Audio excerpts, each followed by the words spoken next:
నాకు ఏదో వాడు శానిటేషన్ సెక్రటరీ తరఫు నుంచి 250 సచివాలయ దగ్గర నుంచి మాట్లాడుతున్నామండి. ఈ రోజు మాకు స్వర్ణాంధ్ర స్వచ్ఛాంధ్ర 3వ శనివారం July ending of the plastic pollution అనే నినాదంపై ప్లాస్టిక్ అనేది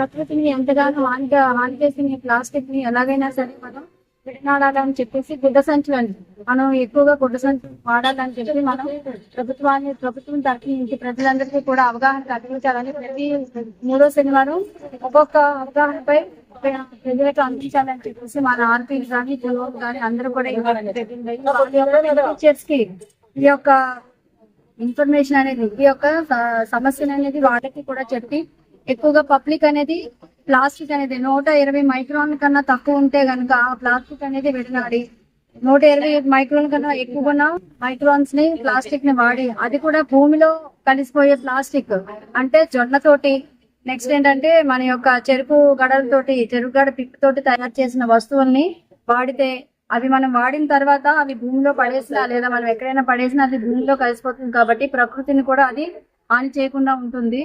సో ఈ యొక్క ప్లాస్టిక్ ని మనం విడనాడాలని చెప్పేసి మన యొక్క గవర్నమెంట్ అనేది అందరికి కూడా జీవీఎంసీ తరఫు నుంచి ఈ ప్లాస్టిక్ పొల్యూషన్ ఎండింగ్ అంటే ఏంటంటే దాని యొక్క సమాప్తం దానికి స్వస్తి పలకాలి మనం ఈ ప్లాస్టిక్ దాన్ని.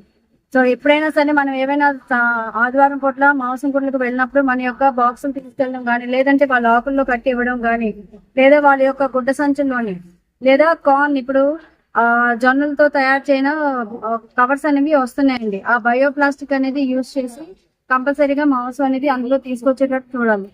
ఈ యొక్క ఇన్ఫర్మేషన్ ని ఈ యొక్క మాటని అందరికి కూడా పబ్లిక్ కి అందజేయాలని కోరుకుంటున్నాను. Thank you. ఇప్పుడు ఎట్లా కాస్తున్నాయి దయించి ఈ కార్యక్రమాన్ని మనం ఎంత చెప్పినా సరే షాపుల దగ్గర మెయిన్ మనం గట్టిగా మోటివేట్ చేయాలి. మోటివేట్ చేసినప్పుడు కూడా మన జీవన సిబ్బంది 2-3 సార్లు ఫైన్ వేస్తున్న తరాలు ఏదో ఇబ్బంది పడుతున్నారు. ఆ ఇబ్బందిని కూడా చూసుకొని ఫోన్ వాళ్ళు కూడా ఏం వచ్చినప్పుడు మనం ఎందుకు చేయడం అని చేస్తున్నారు. కానీ ఈ షాప్ లో మెయిన్ దీని మీద దయించి మీరే స్వచ్ఛందంగా ఈ కవర్లు తీసుకురాకుండా నెక్స్ట్ ఎలా చేస్తే బాగుంటుందని దాని గురించి మీరు ప్లాన్ చేసుకోండి. అవేర్నెస్ మాత్రం మీ నెలాఖరుతో తప్పనిసరిగా ప్లాస్టిక్ రహితంగా మనం వాడాలని మన గవర్నమెంట్ మరీ చెప్తుంది. కాబట్టి నెక్స్ట్ మీరే మనలో ఎంతమంది చెప్పినా ఆర్పీలు చెప్పినా మీరు వినకుండా పక్కన పడేస్తుంటే దానికి ఎవడేం చేయలేడు.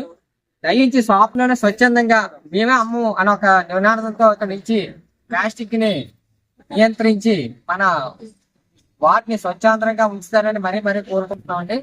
దయించి ఈ ప్రోగ్రామ్ కి అందరూ వచ్చినందుకు అందరికి కూడా నమస్కారం తెలుపుతున్నాను.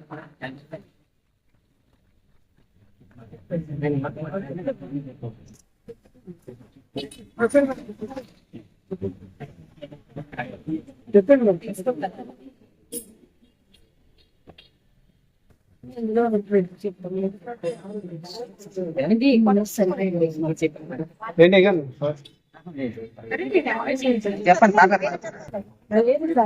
ఈసారి మీరు చెప్పండి నెక్స్ట్ టైం పెద్దామండి.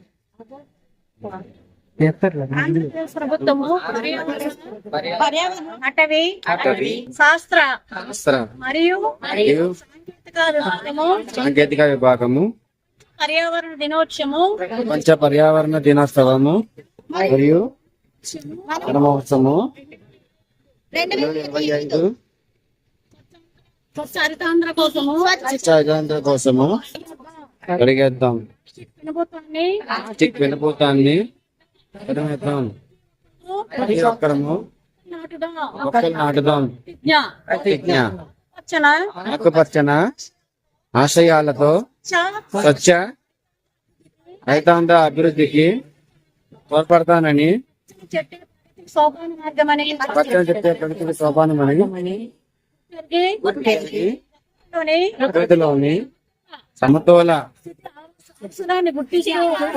గుర్తిస్తూ ప్లాస్టిక్ కాలుష్యానికి ముగింపు పలుకుతానని నీటి బొట్టును ప్రతి నీటి బొట్టును సరిస్తానని సద్వినియోగపరుస్తానని చెట్ల ఆవశ్యకత పట్ల అవగాహన పెంచుతూ సరే ప్రతి ఒక్కసారి పడవేసే ఉపయోగించి పడవేసే ప్లాస్టిక్ నియంత్రణలో సహసం అవుతానని జీవన చిన్మయ చిన్మయ వస్తువులు గుర్తించి అవగాహన పెంచుతానని వనాలను నరకనివ్వనని నిజీగా నాడుతానని మొక్కలు నాటుతానని వాడవాడ ఇంకా బయట అన్ని చోట్ల మొక్కలు నాటడంతో పాటు వాటి సంరక్షణ బాధ్యతను కూడా సేకరించి స్వచ్ఛ హరితాంధ్రగా తీర్చిదిద్దేందుకు కృషి చేస్తానని ప్రతిజ్ఞ చేస్తున్నాను. మొక్కలు నాటుదాము, పర్యావరణాన్ని కాపాడుదాము. మొక్కలు నాటుదాము, పర్యావరణాన్ని కాపాడుదాము. మొక్కలు నాటుదాము, మొక్కలు నాటుదాము. తీసేస్తావు మొత్తం అందరూ కలిపి